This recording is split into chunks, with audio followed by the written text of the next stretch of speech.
Joining us right now is Barak Ravid, political reporter for Axios, who's covering foreign policy. Welcome back. I know we spoke yesterday, but do you have updates on what you're hearing from people on the ground, Ravid, in the region, on how much fighting is still ongoing and where it is happening? Good afternoon. Well, first, I think what is quite astounding is that 40 hours after this invasion started, the IDF is still fighting against Hamas militants in several places inside Israel.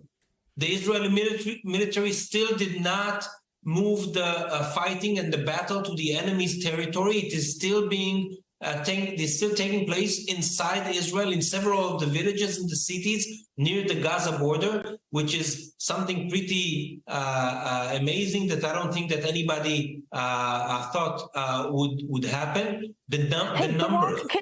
Let me interrupt that. What does that look like? Because you are right. One would assume that the firepower of the Israeli military would be able to get in there and get rid of the militants who've trespassed and crossed over and are creating havoc there and a rampage in Israel. What does that look like right now? Is it hand-to-hand combat? I'll give you an example, which would sound really incredible.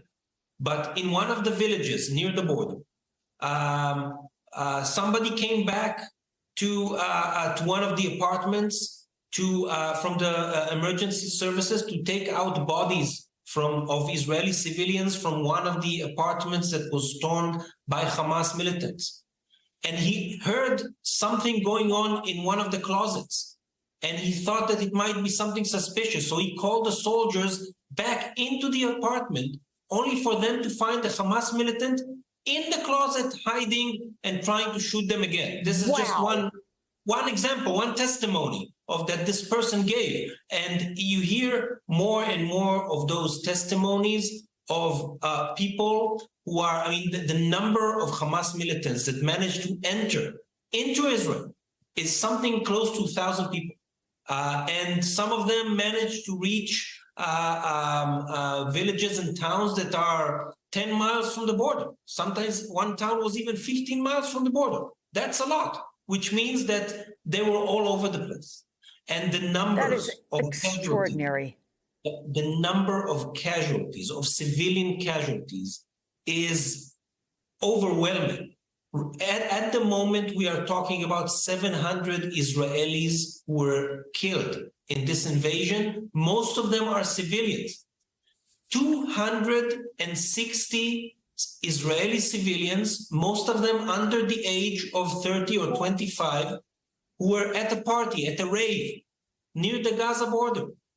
And 15 Hamas militants arrived at the rave in parachutes, in paragliders, and started a massacre there. The emergency services reported that they gathered 260 bodies from that party. And just think about this now. How would that number look like in America?